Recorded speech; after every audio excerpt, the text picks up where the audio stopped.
Okay, so imagine that you have a baby sister or baby brother or a new family member on the way, and when they are born, they are the cutest babies. They grow up and they finally enter into school, and they're not progressing as much as the other kids. So then the teacher comes and says, hey, like, they are not progressing as much. Like, I think that there needs to be some tests done with your child.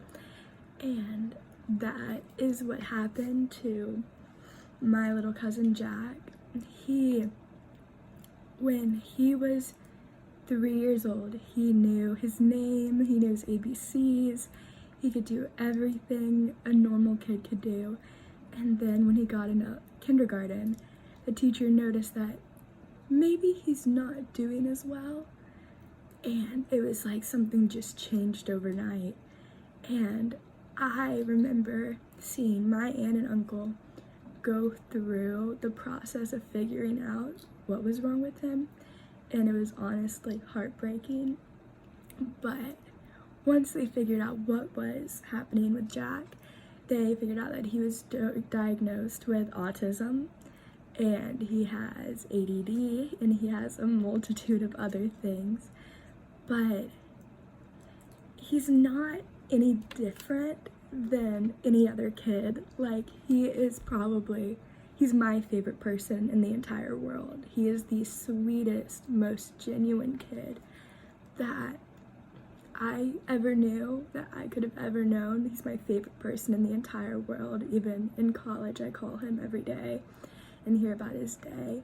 But when Jack was younger, he would only speak to his mom, me, and our grandmother, and he had hard time communicating, doing normal things that kids can do. And seeing my family go through that and not knowing what was wrong and not knowing the next steps to take was just so hard and confusing. And you don't really notice when something is happening to your family that's happening to other families everywhere around the world, honestly. It's just, you feel so alone. And when my family found Project Hope, it was like a whole switch flipped in everybody's lives. And when Jack entered Project Hope, he had trouble speaking. He really was shy. And with ABA therapy, he would talk to anybody. He would go up and say his name. He'd be like, hi, I'm Jack Plummer. And it was insane to see this dramatic change, and that was all because of Hope. And it's insane because 1 in 54 kids are diagnosed with autism every year.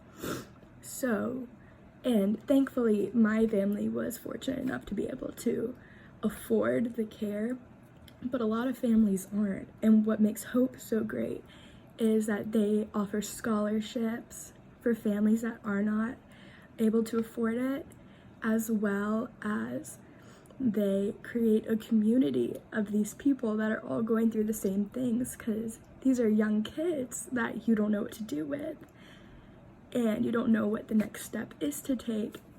And seeing Jack has been in that school for 8 years now, and he's a little poster boy for Hope.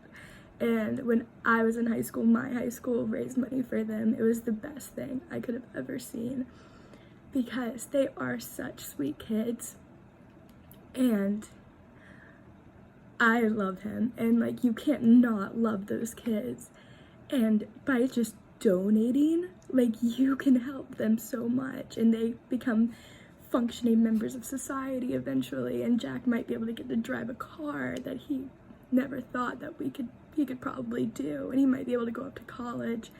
And that's all because of Hope and what they provide. And even when quarantine hit, he's had a therapist coming to his house every single day to continue that.